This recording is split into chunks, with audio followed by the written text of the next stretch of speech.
We're here at the Into Being booth at MEDICA in Dusseldorf, Germany. 80,000 people, 5,000 vendors.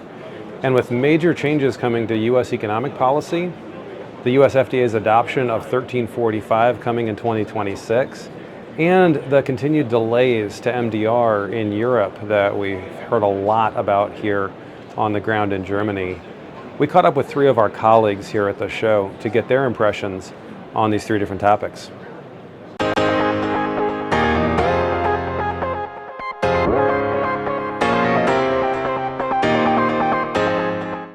Yeah, my name is Markus Welmann. So I'm Mark Swanson. Stephen Rapundalo, President and CEO of the Michigan Biosciences Industry Association, otherwise known as MichBio. I'm with the company PM & Partner. It's a consulting company supporting economic development agencies around the globe since 50 years now. My company that I own with my business partner Steve Gompertz is QRX Partners, Quality and Regulatory Expert Partners is a full piece of it.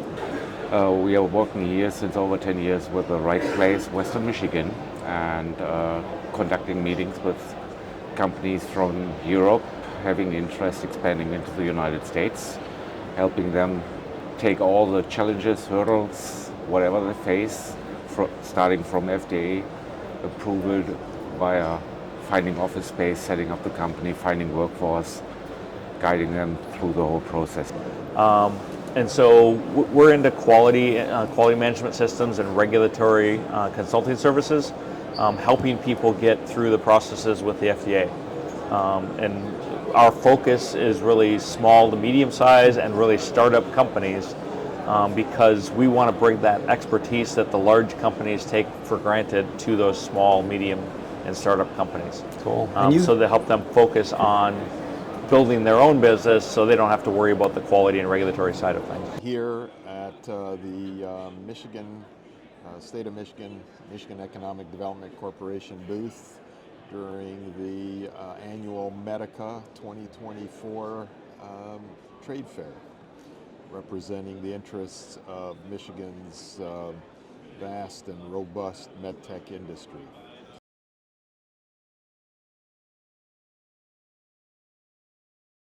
We all have just heard the news, last week or whatever. What I want to get your feelings on is of what we've heard, and none of us knows the reality, right? None of us knows the reality. We've heard things like proposed 10 to 20% tariffs on imports, 60% goods on China. None of us know if this is really the thing. So let me ask you the question this way. This anticipated economic posture that the U.S. may have, but that includes tariffs, FDA changes, RFK Jr., even deregulation. Correct. What effect do you foresee, if any, on imports of medical devices, but also on U.S. manufacturers relying on imported components? Yeah. Unpack both of those for us. Again, we can't know for sure what the thing is, but I think the focus has been from, the Trump side of things, the incoming Republican side. I mean, they're looking at things that are disadvantaging the consumers, that are disadvantaging businesses. And so they see some disadvantages for U.S. businesses when it comes to particular consumer goods and those types of things. There is some potential impact on some of the supply chain, but those organizations that are providing finished good medical devices, they're unlikely to see any significant impact, they may be even exempted from those tariffs coming in. We may see an actual reduction because there are some significant tariffs on medical devices coming into the country already. So we may see some positive impacts because if you look at the overall healthcare, there is also a push on healthcare saying we want to have better healthcare available within the United States.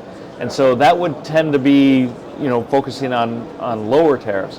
And I think what you have to take into account in the rhetoric that's there is this is a very focused effort on some areas, and you hear it again and again from the various talking heads that they'll talk about, hey, we need to have some focused tariffs in some areas, but we don't want to squash business in other areas. So I think that's what you're going to see in the med device space. that you're actually going to see some advantages potentially, particularly because they're looking at the economic advantages to bring in better technology into the med device space. Well, as you already mentioned, I mean, this term tariff on European devices or European products being imported into the United States is in the air. Nobody knows what will happen in the end. Nobody knows which products will be tariffed one way or the other. If the US raises tariffs on certain products, I'm pretty sure similar to the situation 8 years ago that the EU will raise counter tariffs. In total, this is it's a quite unpleasant situation, I think, for both markets. On the other hand, in particular for medical devices, companies from Europe who want to sell into the United States, it is extremely hard doing it via pure export without having a representative in the country or a distribution partner in the country.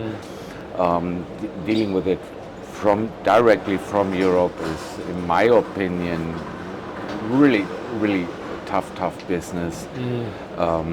As the Americans, similar to the Europeans, expect if they have issues or want to get orders, they don't want to wait for that for a number of days, that someone from Europe flies over to the United States, takes care of that, or products being shipped and it takes a couple of weeks, depending on the time of year as well. I mean, we have Christmas coming up pretty soon. That always is a big burden for the mail services, and usually packages and shipments take longer.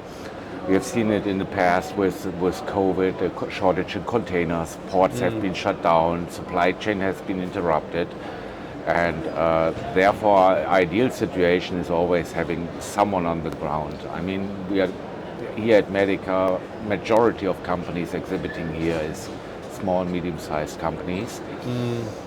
They don't have the capacity sometimes really setting up their own big presence over there, but a good way of entering the market is having at least a reliable partner in the United States on the ground, who is experienced especially with FDA regulations in case they don't have that at the moment, and guides them through challenges and really the process. Well, first of all, I would say that clearly there's a lot of anxiety, high anxiety, and it keeps growing as decisions are made on potential leadership for key agencies, right? Like Health and Human Services, under which FDA comes in under, or NIH and such. But Commerce, other regulatory agencies like EPA, USDA.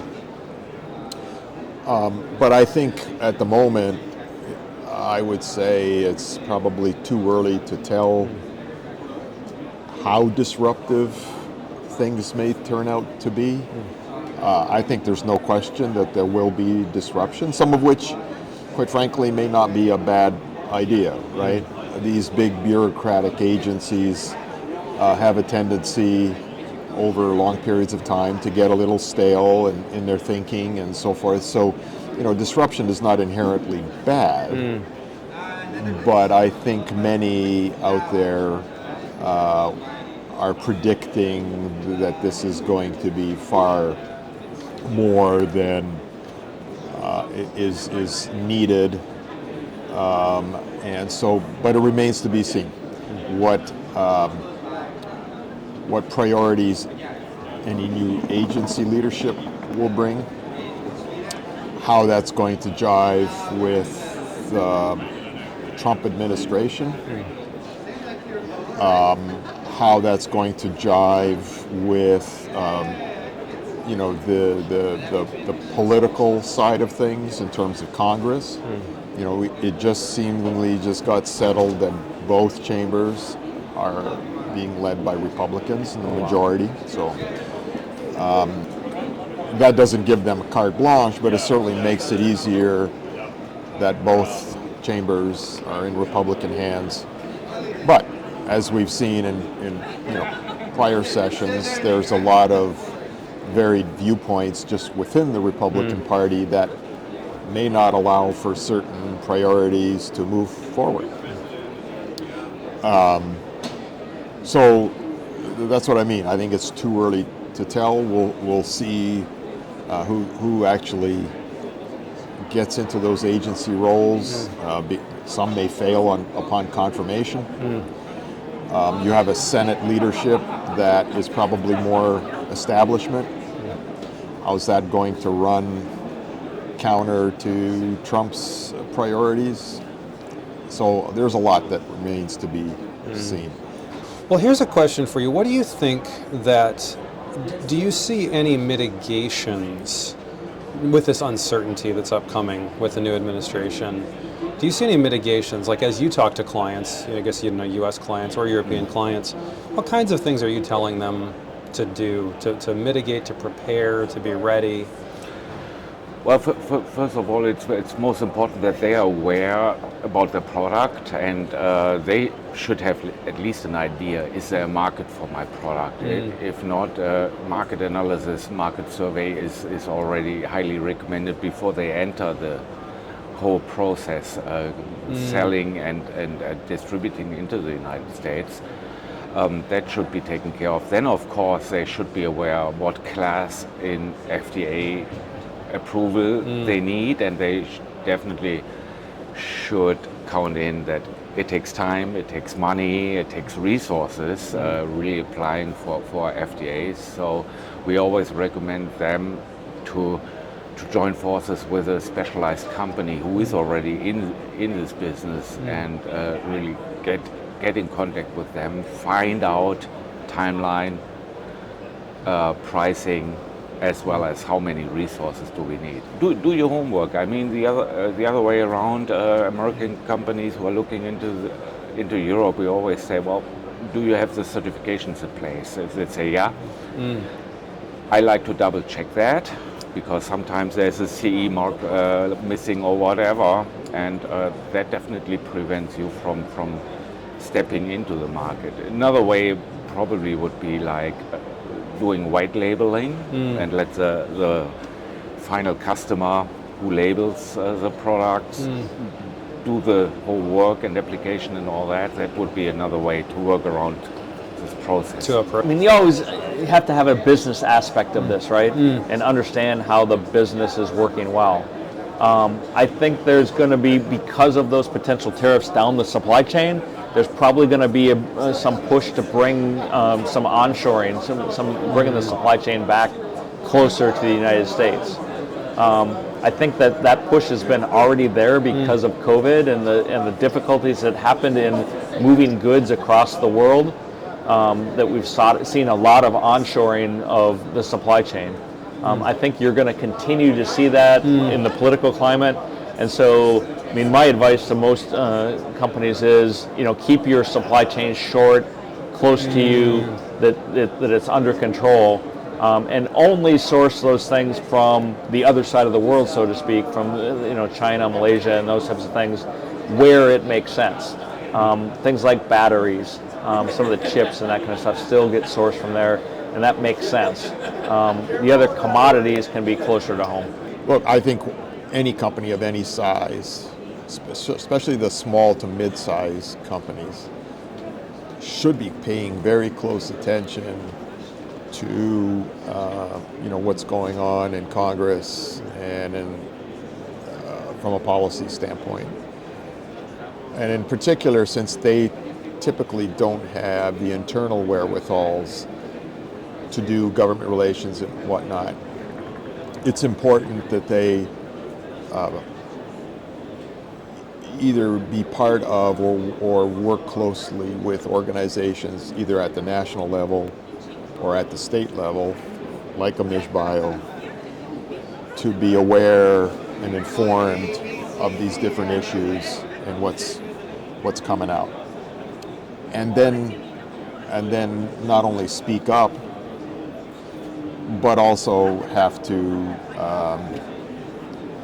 integrate all of that into their business strategy.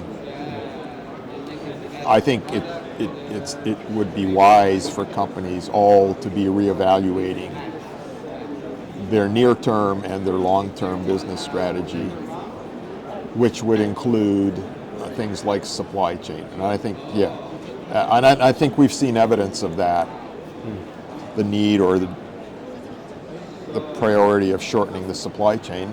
If for no other reason, when we went through the pandemic, it was clear that the industry was essentially caught with its pants down. And now when you've got threats, whether regulatory policy changes, whether you have threats of policy changes that would close the door on Chinese interactions. 60% tariffs, for example. Well, whether it's tariffs or just simply not being allowed to do business with them from a perceived national security concern, as you're definitely seeing on the biotech pharma side with the Biosecure Act, that could easily be extended over to include medtech. Yeah, fair enough. Absolutely. And so again, companies have to be aware and have to be ready to act. They have to be nimble. Yeah. You mentioned MDSR coming up in the U.S. I want to sort of go to these three things. So U.S. is changing from the medical device regulator. You're going to have to remind us what the terms, because I can't even remember them, which generally seems to be a good thing. Europe is still wrestling with MDR. Right. I'm interested in you sort of unpacking this, what the U.S. changes and the European changes. What does this do? And then I want to come back to device imports. Like, what kinds of pressures are these changes putting on inter-country dynamics? Yeah, so the current regulation in the U.S. is generally called the Quality System Regulation, or the QS Reg. In February of 2026, we'll be having the QMSR, the Quality Management System Regulation. So that's the full piece. They're both Part 820, so they're actually changing Part 820 of the regulation from what it currently is to what it will be after February of 2026. Like it kind of mentioned earlier, it's a huge reduction, subparts A through O to subparts A and B. And just focusing on those particular things that they needed to add to 1345. This is good news for industry, because I no longer have to have terminology for the U.S. and terminology for the rest of the world. It's aligned. And people joke about it. There was lots of people saying, this will never happen, this will never happen. Now it's happening, and they're like, oh my goodness, this is a good thing. We thought it was never going to happen. Yeah, we thought it was never going to happen. What you see out there, I think, is a lot of people saying, well, now we need to do gap analysis and all that. I'm like, wait a minute. It's the same as what you're doing for the rest of the world. So what gaps do you have? So there should be very little for industry to do in this. And again, for industry, it should be a very good thing.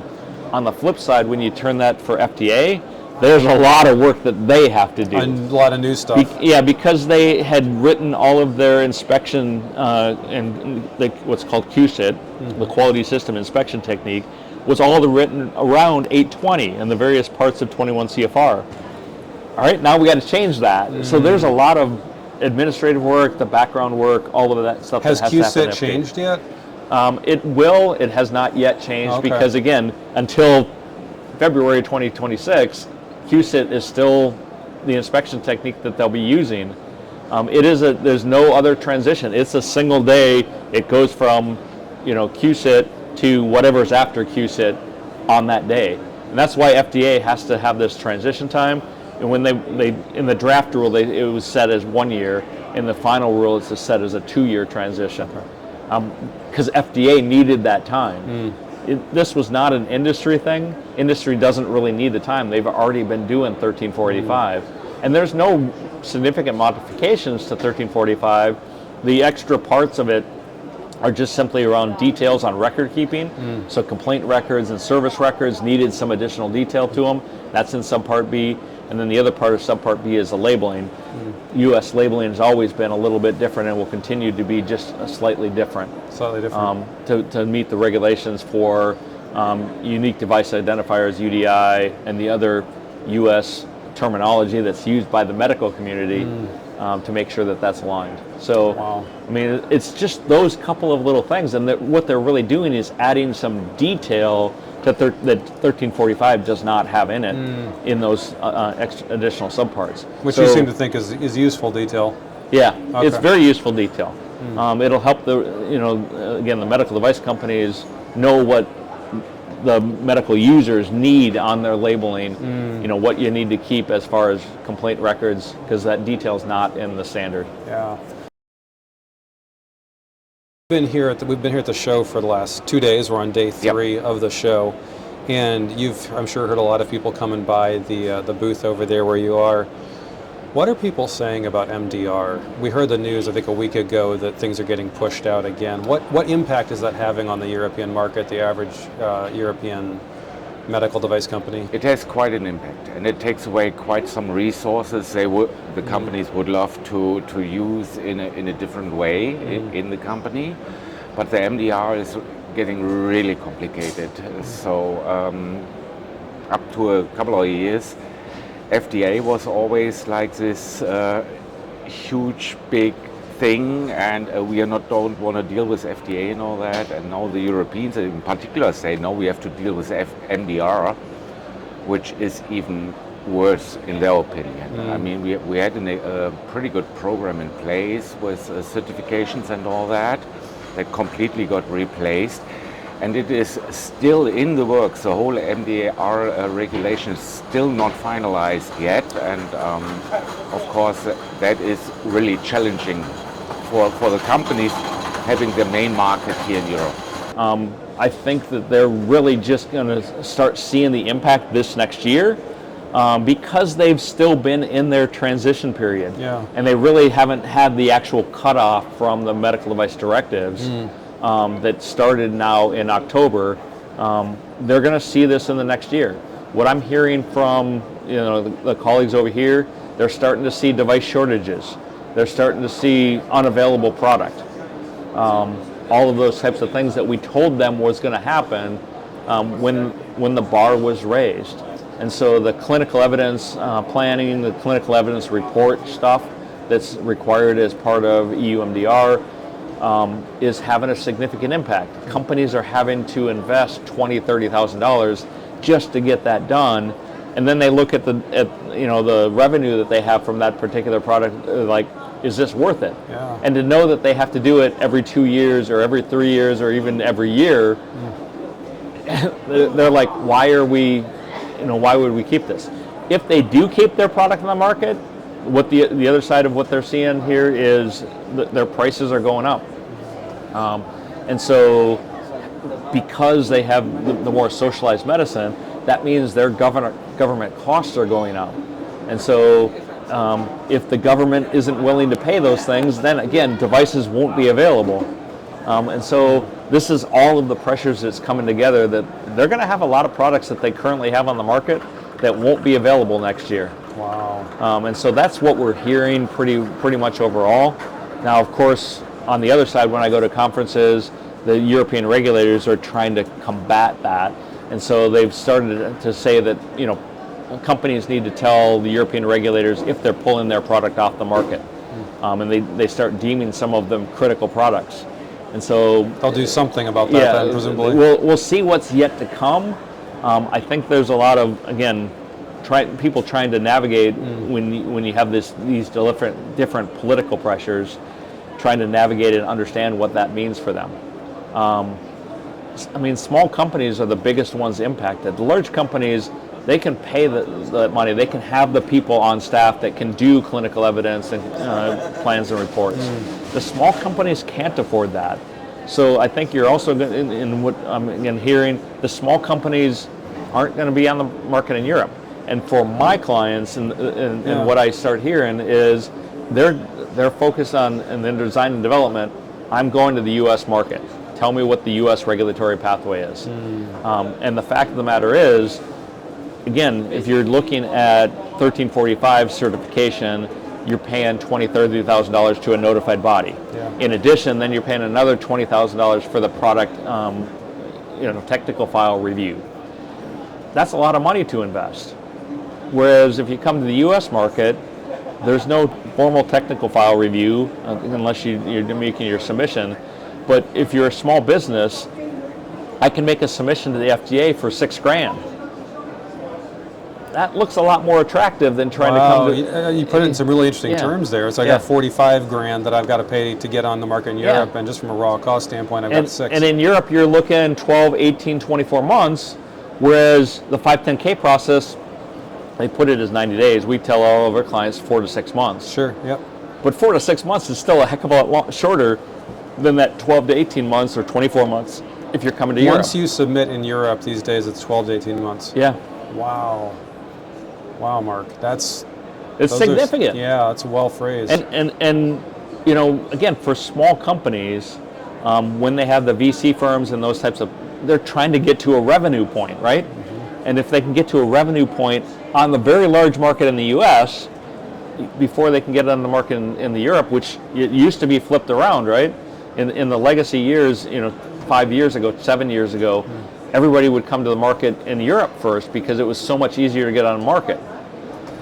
Even though the cost was a little bit higher, it was still much simpler. You basically go through your CE process and you're on the market. Yeah. Now, again, it's flipped that the U.S. is the place to go first. Well, mostly from the European folks that are either here in Europe or those who elsewhere that have had to, contend with MDR. I think it's been universal that people have categorized the MDR as a quote-unquote mess. And the fact that, once upon a time, Europe was where you kind of went to first to get your medical device approval, and then went to the FDA because the FDA was taking so long. And now it's pretty much the opposite. They would rather go to the FDA, they'd rather go to the US and pursue that than have to, again, the common denominator in everything we've just discussed is uncertainty. And what does every business, big or small, rely on? And that is to have certainty, transparency, accountability, and clarity. Well, whether it's MDR or whether it's US politics, it's uncertainty. And that like I said at the top, that's what's giving high anxiety to everybody in the industry. So we're in for a ride.